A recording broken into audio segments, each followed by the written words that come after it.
Hello and welcome to Coffee and Comeback. So this week we are joined by Katie Volker, businesswoman, former army officer. I'm really excited about this conversation. So Katie comes from Portsmouth, as we just found out, and I was also born in Portsmouth. Katie went on to study at university in Manchester and is going to take us through what she's been through since. So we'll be talking about Katie's time in the military and also Katie's time going through transition. So really excited to hear from you. When we actually first met, you were looking to make the transition from the military into the civilian world. And I remember our conversation and you were looking at the different options, and obviously our paths have crossed again since you've decided to become a financial advisor at St James's Place. So over to you, Katie. Can you tell us all about you? Yes. So as you said, I grew up in Portsmouth and I really wanted to go to a city for university. And quite naively, I thought Portsmouth was quite a big city until I went to Manchester. I had a great time in Manchester. It's such a vibrant city. And I was studying music at the time. And obviously you've got the Bridgewater Hall there. You have great concerts always coming through. You've got the Royal Northern College of Music as well. So it was a really great place to study. But when I was there, because I was studying music, I thought, I need to do something different and really challenge myself and do something different. So I actually joined the OTC, which for those people watching who aren't quite sure what that is, it's the Officer Training Course of the Army, which is a bit like cadets at school. I had no idea what it was, and I was probably the least likely person to join. But went to their selection day, met some really interesting people and thought, actually, this could be quite good fun and something a bit different to doing music. So I was really conscious of studying music, then my hobby being music and everything just becoming this little creative world of music. So I wanted something different. And that's what led me then to join the army when I graduated. So went to Sandhurst, commissioned into the AGC SPS and served for about 7 years. And at that point, I just, again, wanted a new challenge. I'd kind of achieved what I'd wanted to do in the army. And in my final role as RAO, which is Regimental Administrative Officer, I kind of realised that I really enjoyed the finance part of the role, so wanted to explore that a bit more. So decided to leave, went to one of the big four audit firms in their audit department as a project manager, did a full cycle of that, and then worked for a management consultancy firm before taking the leap to become self-employed and launching my business, which is what I'm doing now. Yeah, and I really can't wait to go into the second part of our conversation and we really talk about that transition and how you set up your business and how you're going about that now. But you're married to Ty, who's also going through that transition. And, going back to Sandhurst as a military spouse rather than a cadet has been really nice. And I've been able to actually enjoy the grounds. And Ty, he served 17 years, but he, served considerably longer than I did. But he's now on the JP Morgan transition scheme. They have an excellent transition program. So he's coming up to his 6 months there, now interviewing for a permanent role. So we've both ended up in financial services, which is, interesting, but it's quite a well-trodden path. And actually there's a lot of opportunity when you leave. You just have to sort of look for it and connect with people, just like I did with you, Sam, when I was going through reassessment. Yeah, I was going to say actually, those initial conversations, and it's again something we'll come back to, is around how do you find your purpose? How do you find your why? Because when you're in the military, you have a really clear purpose. And as you say, you make a really conscious decision to join the military, whether that's the army or any of the other services. I made my decision quite young. I was 13 and I went on a look at life camp at Longmoor and decided that's definitely what I want to do. But I'd made that real conscious decision, and my everything, even at school, my purpose was about achieving the grades I needed to achieve because my purpose was becoming a soldier. Obviously, when you leave the military, finding that purpose, and as we'll go into later, can be quite challenging. It can. And I think as you grow through your career, your purpose changes. So I think, like you say, in the military, your purpose is really clear, whether it's because you've joined to serve your country or you have a specific skill set that you want to use, or whatever your reason, it's really clear. And when you first leave, I think you're right, finding your purpose can be quite challenging. And I think I had quite a clear idea of what I wanted at each step of my transition. So at each step, I made quite a strategic decision. I had an idea of what I wanted to accomplish. So, for example, my first role out the army, I knew that I wanted to have a more general business type role rather than specialising too early. because I wanted to test my assumptions around my skills and my weaknesses and what I liked and didn't like. And actually, I'm glad I did that, because some of the bits I loved in the military actually didn't translate quite the same way I thought it was as a civilian, and vice versa. So some of the bits that I didn't like quite so much in the military, actually I really enjoyed in the civilian in employment. So I think that was really interesting. But you're right, the purpose when you leave changes. And for some people, they'll be financially driven. For some people, they'll be driven by location. By some people, it will be by promotion. And actually, I think my first purpose was I wanted to go and work in a big firm, because I wanted to kind of have the credibility after military employment to just bring all my skills across and just sort of base myself as a civilian. And so that was really my purpose in my first role. And I made a great network in my first firm that I worked in, met some really fantastic mentors, both military and civilian, and actually witnessed some excellent leadership. And we talk about leadership a lot in the army, don't we? And I was really pleased to see such strong leadership in the civilian sense as well, because I think sometimes you can get quite in a bubble around leadership in the military. I think that's a really good point, and I definitely would count myself as one of those people previously where it's that purest view of leadership, where it's almost like that perfect view of what a model leader should look like, or what model leadership looks like, because that's how you're sort of taught at Sandhurst. It's very structured in terms of how you lead, and structured in terms of the processes you need to go through. So coming into a civilian environment, whether you're going into a leadership role or you're a follower, and we're normally both as we go through our careers, it's quite, you almost have to remove the blinkers, don't you, when you've left the military? So almost put to the side what you thought leadership was and just take the themes. Absolutely. And I think also when we talk about authenticity as a leader, it changes, doesn't it? Because actually what you need to be as a leader in the military is quite different. And actually the motivation behind why you have to lead in a specific way is also different. So yeah, I think you're absolutely right. But it's really interesting. And I was, it was a nice surprise when I left to still see the same discussions around leadership. And actually the tenets are the same, the principles are the same, but how it's employed is quite differently. So I was really pleased to see that.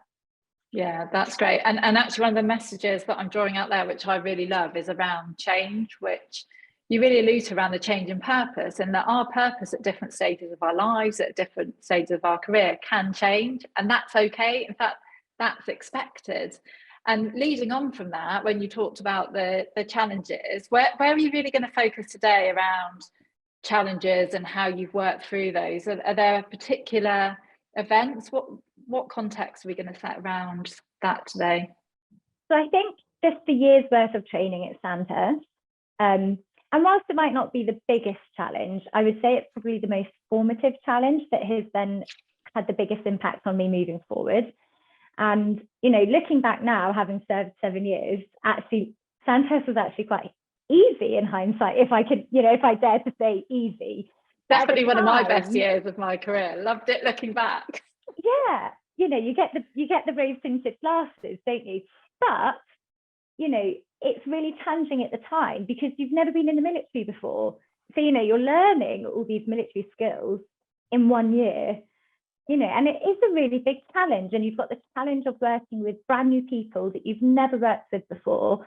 Not only are you working with them, you're living with them. You've got the self-induced pressure because you want to perform to the best of your ability and get ranked at the top, and you're graded from day one against your whole peer group. So you have to create this relationship where you can work with everybody in your platoon, but also be ranked against them.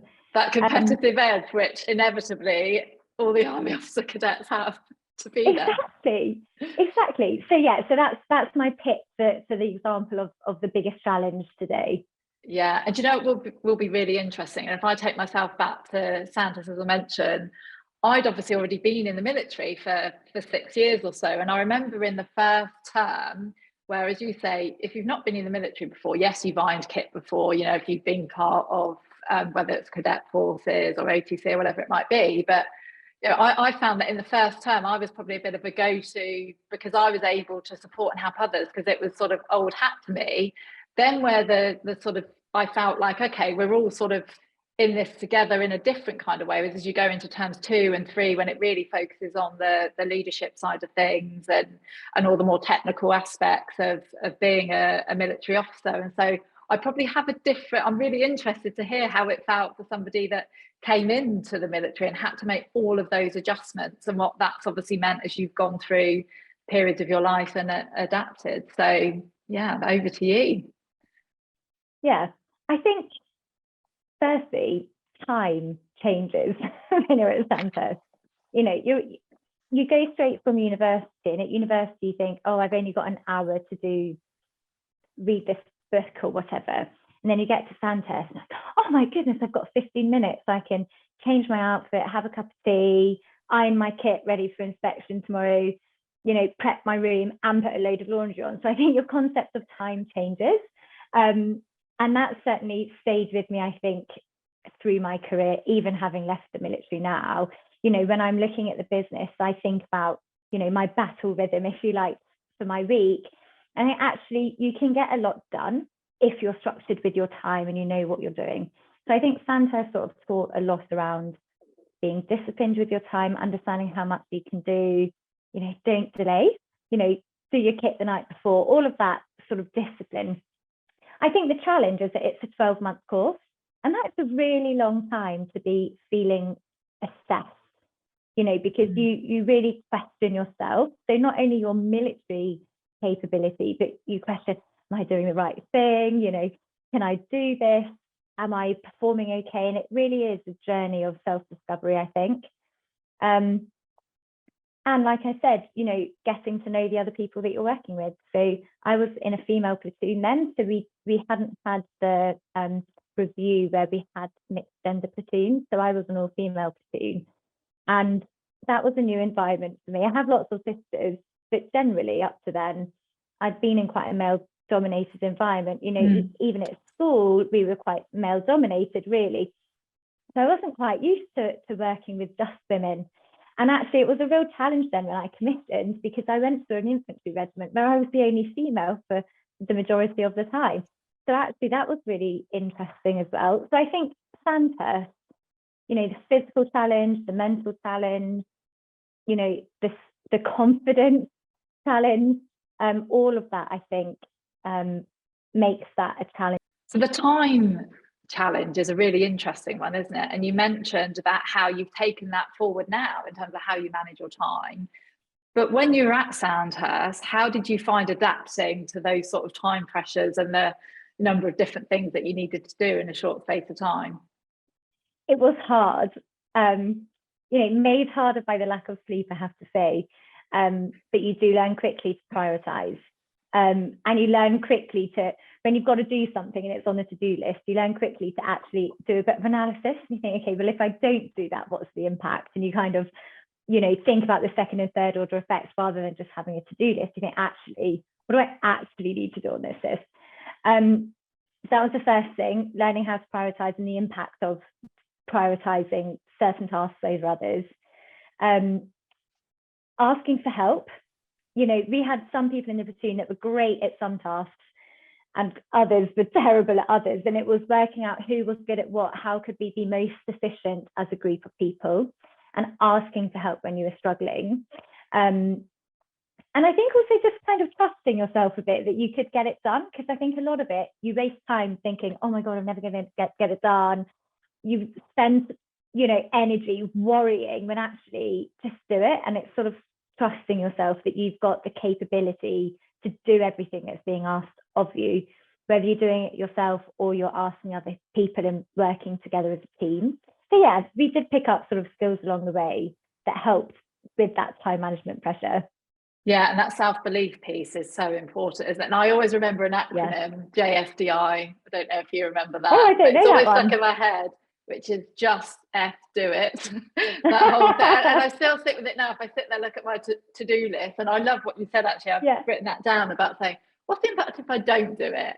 i.e., is there really an impact and do I really need to do it? Or actually, I best get on and JFDI, otherwise there's going to be this second and third order effect. And that always sticks with me. It's just like JFDI. That's so true. Brilliant. So, I mean, there's so much in there, as you and I know, and actually it's not just the 12 months. I'm sure throughout your 7 years, your military career, there'll be so many different stories that would spring to mind around challenges. But there were a few other situations that were happening at the time, weren't there, that were sort of out of your control? And actually just hearing a bit about that would be quite interesting, and how you found coping with those challenges based on everything else that you've said. Yes, so Sandhurst is obviously in 3 terms. So when I was in the middle term, which was inters, about halfway through, my father had a stroke in the middle of the night. He was very unwell, critically unwell. And I'd been woken up by the duty officer in the night. And I remember hearing the knocking on the door, but hearing it in my dream at the time, and thinking, oh, you know, someone in the platoon lines banging. And we had to be up the next day early because we were going on ranges, on a range package. And I was thinking, oh, that's so annoying, why are you up so late? And opened the door, and she'd sort of said, you know, your father's very unwell. And luckily, because I was only an hour away, I was released so I could go home. And I think I was allowed to stay 3 or 4 days before I went back and joined the rest of the course. But that was another challenge, because, you know, you have this pressure of not wanting to miss too much training because you don't want to have to redo a term or wait for the next course to catch up so you can rejoin. You've spent so much time getting to know your platoon. At that point, you've got really good friendships that you kind of want to then finish the journey with and commission with. You've then got the pressure of, you know, being there to support my mother and my sisters, and being there with Dad because we didn't know what to happen. So all of that was an additional pressure. And I was so pleased that I had really got to know the platoon in the first term and a half, because really they really supported me later in the course when I was sort of driving between Sandhurst and Portsmouth trying to manage it all. And they, you know, they would help me a little bit to keep me on track, to keep me on course. So I was really grateful for that. And I think that is part of being true to yourself, asking for help when you need it. And yeah, being authentically you, that people want to help you when they see that you're struggling. And there's a couple of things that come out there. So far in every conversation I've had doing these podcasts, asking for help comes up time and time again. And it's funny how, you know, we put the pressure on ourselves not to ask for help, and being able to remember that part of self-belief and part of that team is that we all need to ask for help. And if you show that you're willing to ask for help, going back to the leadership, then it's almost giving license to others to see that they can ask for help. Did you see that as you moved through your time in the military as well? Yeah, I mean, it's really hard, isn't it, as a fiercely independent woman to ask for help, especially when you are working in an environment like the military, where you almost feel like you've got more to prove because you are a female officer and there aren't very many of you, and you know that you're being assessed perhaps to a higher standard than other people or your male counterparts. So it is hard. And I think I think the real journey in growth, or a real measure of success of growth, is when you can ask for help knowing it's not a weakness. And I think I learned that at Sandhurst, and I think a lot of people in the platoon had a similar journey or lesson, or, you know, growth moment where actually it's okay to ask for a bit of help to just keep you on track. And actually, I think the quicker you can learn that, the better it is for everybody, really. Yeah, that's interesting, because if I look back, I think I found it harder to ask for help being outside of the military in terms of financial services. And going back to the proof element, I actually found that during the corporate part of my career, I felt like I needed to not ask for help and be this person that, you know, I remember my team a few years ago, they were doing awards at the end of the year, and they I'm not sure if it's a good thing or not, and this isn't expressing my political views, by the way, but my nickname was like the Maggie Thatcher Award. And they gave me that because they were like, you know, you're such a strong, decisive leader. We think you only get 3 or 4 hours sleep a night because you're constantly working and messaging us at 10 o'clock at night and all those things. And it was almost that made me step back and go, I don't want them to think that I'm Superwoman, because I'm absolutely not. And also, I don't want to put that pressure on them to think that that's what they need to be to progress. And I would say, so it's only in the last few years I've taken on the lesson that I need to be more vulnerable. I need to say, like I did in lockdown, for example, to my team, where looking back, I was probably going through a period of time where I was in burnout, children I was homeschooling, I was single mum at the time, it was really challenging. And the old me, and I think the me that I developed, so it's interesting how the old me that I developed from Sandhurst was that I had to have this front on, that, nothing touched me and I was able to just stay this strong leader. Whereas my lesson in lockdown was the complete opposite. I went on a Zoom call and I remember saying, I'm really struggling right now. I'm finding this really hard. This is why. And that was quite empowering. And I don't know if that rings true to some of what you're saying about asking for help. That was probably one of the first times in my professional career I properly asked for help. And I wish I'd learned the lesson the way you had a lot earlier on. Asking for help, though, you have to be quite self-aware at the time, don't you? And aware of the business that you're in. Because now, for example, one of the partnership development managers will ask me, Katie, how can we help you? And I think, oh, gosh, I don't know. And it's not that I'm afraid to ask for help, it's just the situation has changed. So I think, yeah, you're right. But at that point where, the pandemic had changed and you were working from home and the situation changed, then you ask for help. So I think, asking for help is a really funny one, isn't it? Because it's a specific type of asking for help. It's not asking for help when everything's going along okay, when you're managing, when you're coping. It's asking for help when you know that you need the support to keep you on that successful journey.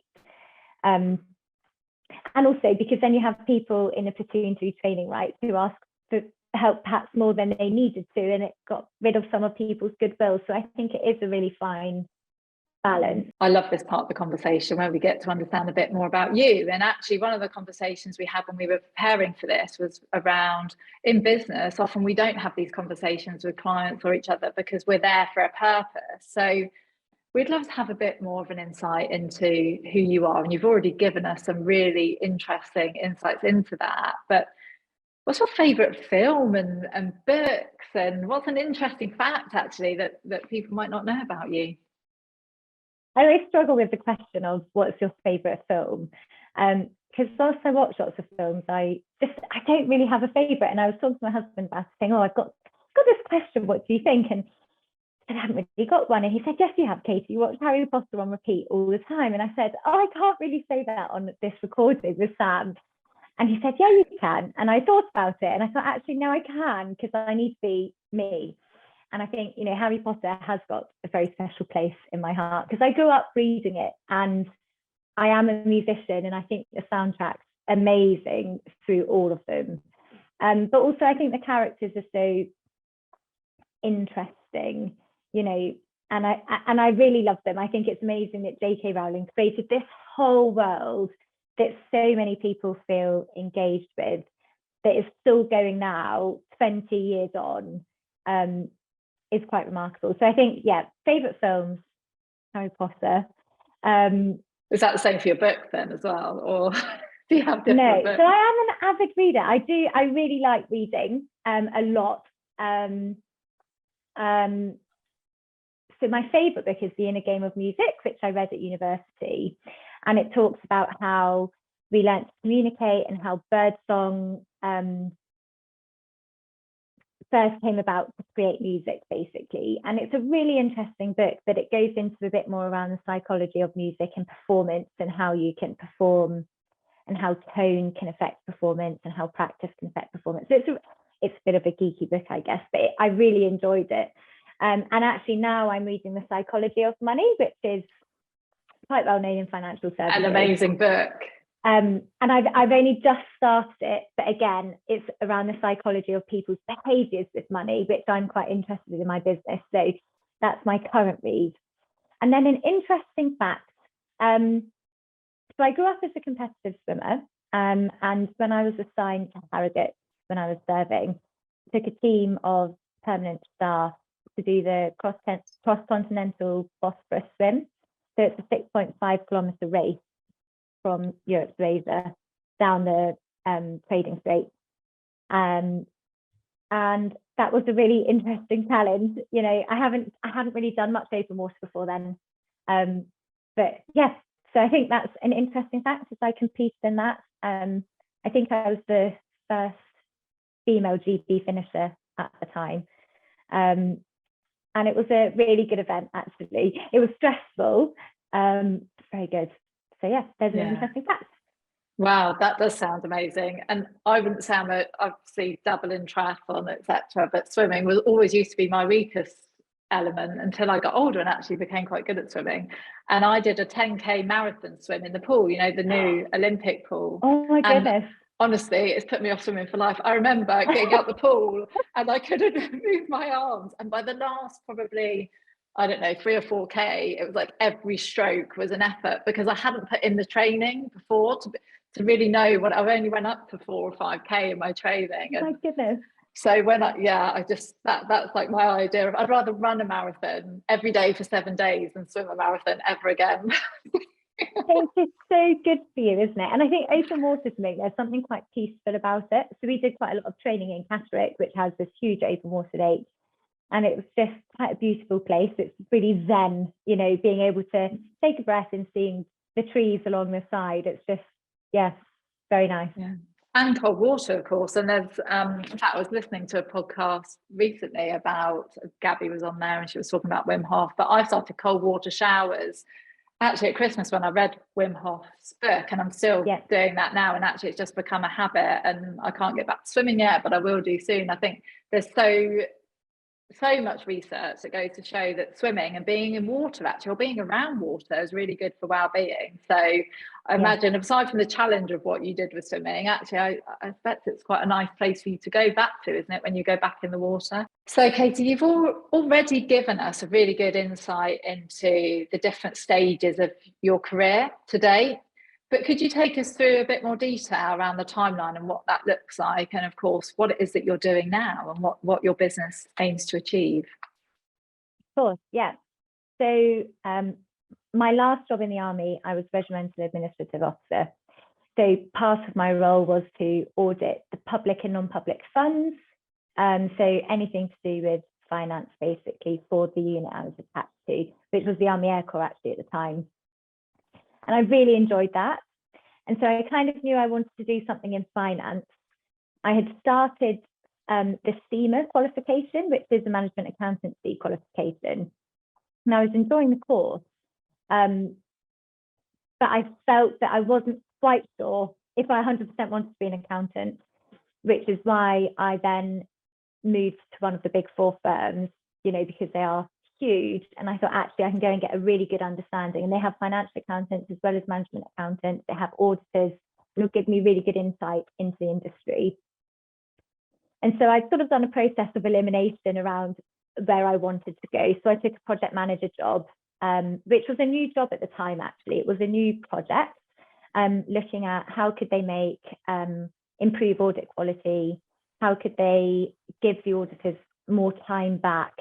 And they thought, you know, let's bring in some professional project managers who can help run the audit, look at delivery, look at the budgets, you know, look at delivery risk, help with some of the coordination, and let the auditors really focus on the technical audit work. So I took that role, which I really enjoyed, actually. And I learned a lot in that first role out of the military about myself, about the world of finance, the world of professional services.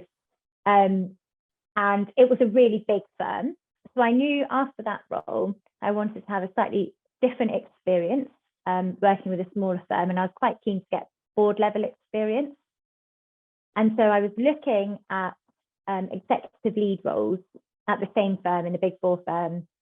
And then at the same time, I'd seen an advert for a role as a senior management consultant with a startup consultancy firm, which was actually being led by another ex-army officer and an ex-partner from a different big 4 firm.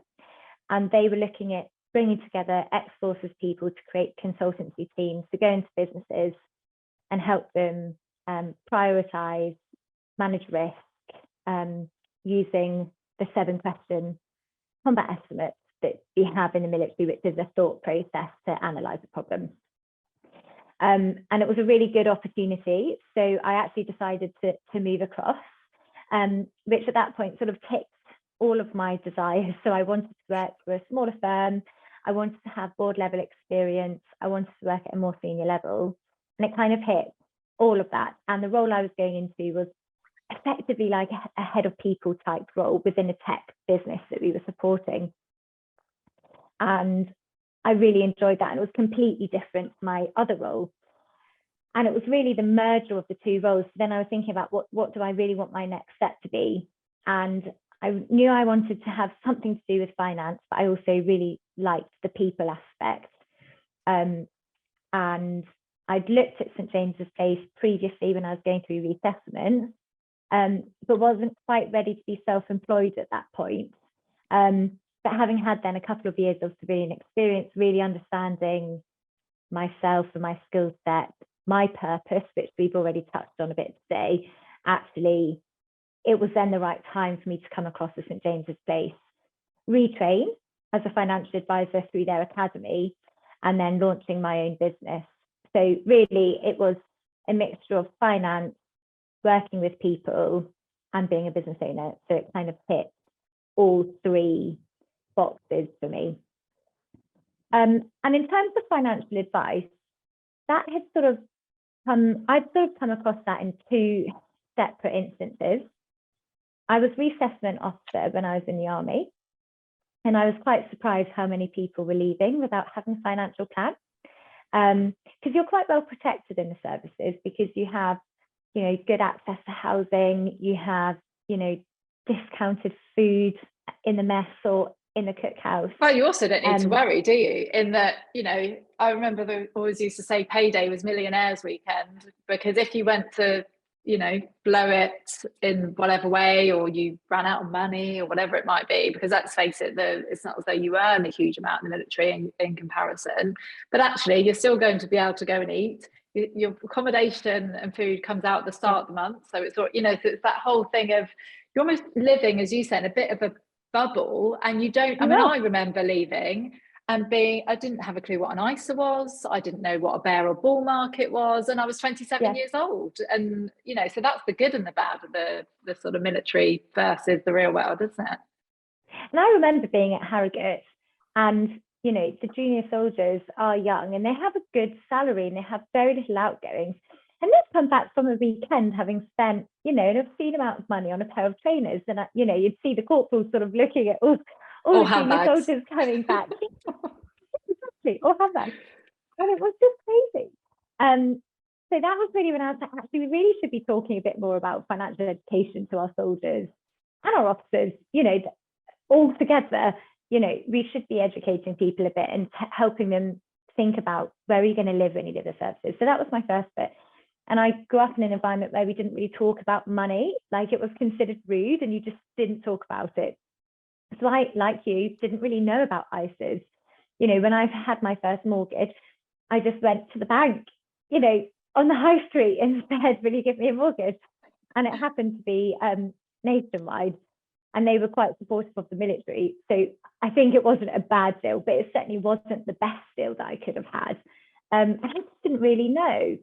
And it was really through my own journey of that self-discovery that I thought, actually, I would like to help other people on this journey and make it accessible. So that's how I ended up doing what I did. And then in terms of my business and its mission, you know, I think we know, having been military and now, you know, as professional businesswomen, you know, there's always a to-do list.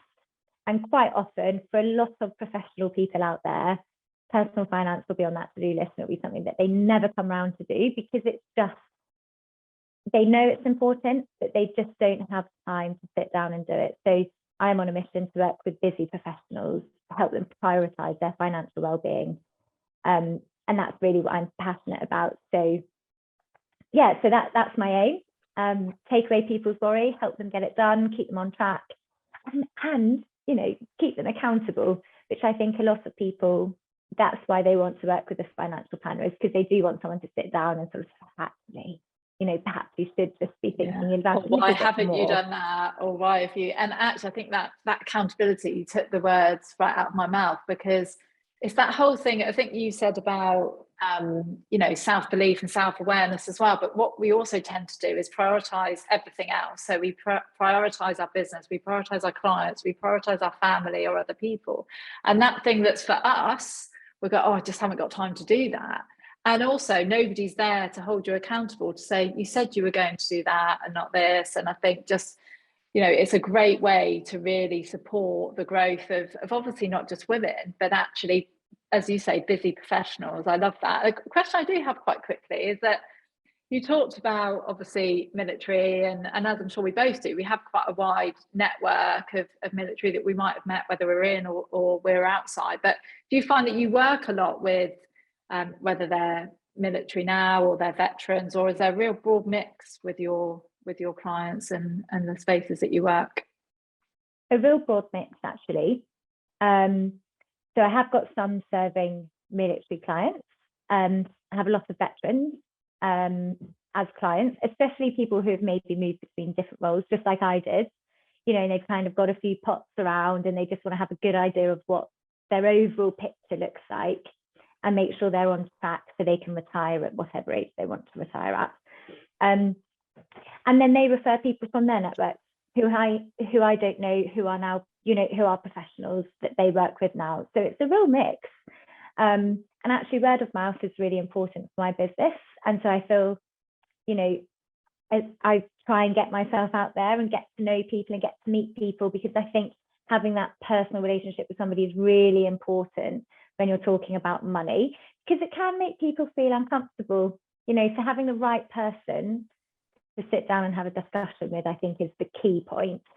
So you do disclose everything, so you can have a really honest discussion that, you know, you can feel challenged in both directions, you know, and that's really important.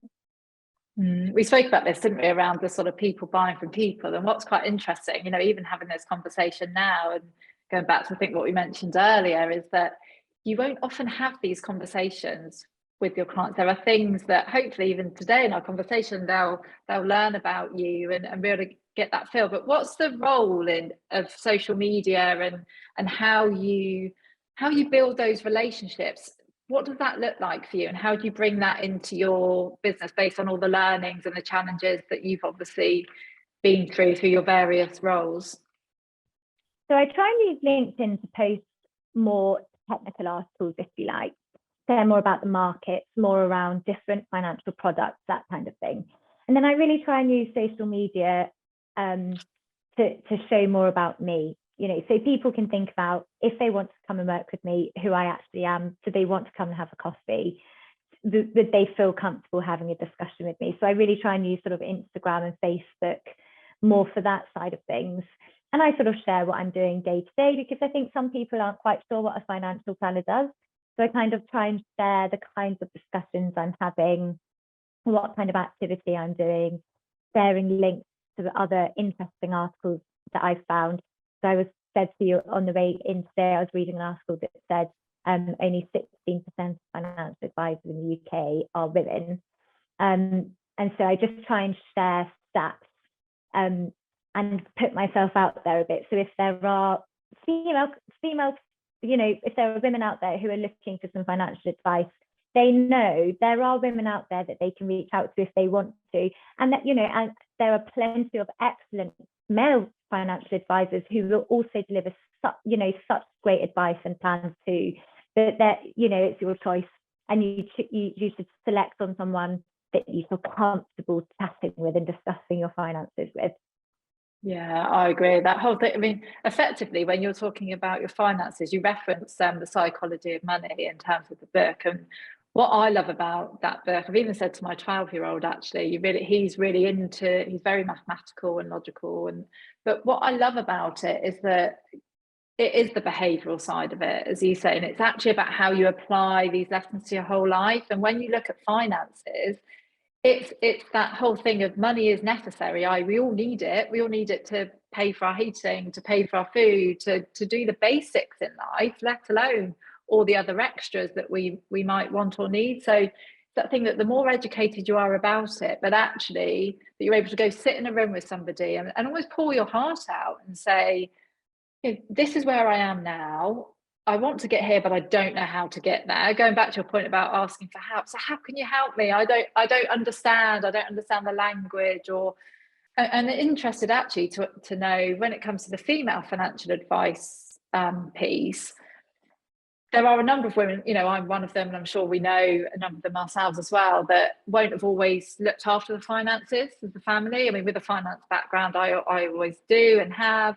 Others maybe not so much, and then they find themselves in a situation through a number of different scenarios that they might need to be doing that for themselves. Do you find that that's normally the scenario when women then feel more comfortable engaging with other women because they're able to just share their vulnerabilities? Or yeah, I think financial independence is really key at whatever age, whatever gender, whatever marital status. I think that really is important, and actually we should be teaching our children about money so they have confidence to deal with finance as soon as they start earning money, because even as young as having pocket money, it's still learning key ideas around what you save, what you spend, and what you put away for long-term savings. So I think financial independence is really important no matter what age. And I think it can be really hard if you start having to learn how to manage your finances much later in life because someone else has looked after the finances for you, regardless of gender, And so I think we as a society need to be more open around money, and really think around the psychology of money and the behaviours around money, and why it can make some people feel worried, why it can make some people feel stressed. And a lot of that comes around from scarcity. People think they don't have enough, or they worry about not having enough. And I think having a plan can take away a lot of that anxiety that people feel. Yeah, I think that answers your question, Sam. I don't know. Yeah, I feel like we could talk about this so there's deeply, so much. and there's so much in there, isn't there? And yeah, I'm really enjoying our conversation. But I think now's a good time to I guess end on that real high. As I say, I feel like there's so much more that we could say. Maybe we even do a second part at some point. And I particularly, just to say, that whole piece around financial education, that's how I came into financial services actually. So I joined a firm where I was responsible initially for setting up their young people program, and I've sort of carried that on throughout. So I used to go around and not just work with young people, but then move that into young professionals so that they then had an understanding. And actually now I have 4 children, 2 of them stepchildren and 2 of my own, and the 2 stepchildren are teenagers. And my mind at the moment is about how do we help all of the children, but particularly teenagers, as they're becoming more independent and financially independent. So I think that's something we could probably delve into at another point. But going back to you, we've had some fantastic insights into what you've achieved, and I'd just like to share, as yes, we have some similarities. We're both females, we're both ex-army officers, we've both come into financial, but beyond that, I'd just like to say you are incredible in terms of your adaptability, your determination, your energy. I've absolutely loved this conversation. I just know that whoever's listening to this will get so much from it. So thank you for that. But can you end on telling everybody what you feel your greatest achievement is in terms of your business and what it is that you're doing now and looking to do in the future? Gosh, that is a hard question. I think my biggest achievement has got to be commissioning from Sandhurst. It's something I am deeply proud of and makes me who I am today. So I would say that is one of my biggest achievements. And then, my second achievement's got to be launching my business. And I think the achievement from that is having the confidence to go and retrain and take a different path. Knowing my purpose, and that my purpose is strong and I know why I'm doing it, and having faith that it will continue to grow and be successful over time and really offer a good service to my clients. So I think my second greatest achievement, if I'm allowed to, is launching the business, and it's something I feel really proud of because it's my values and ethos and mission actually, to get people talking about money and who you are. So Katie Volker, thank you very much. And thank you everyone for listening.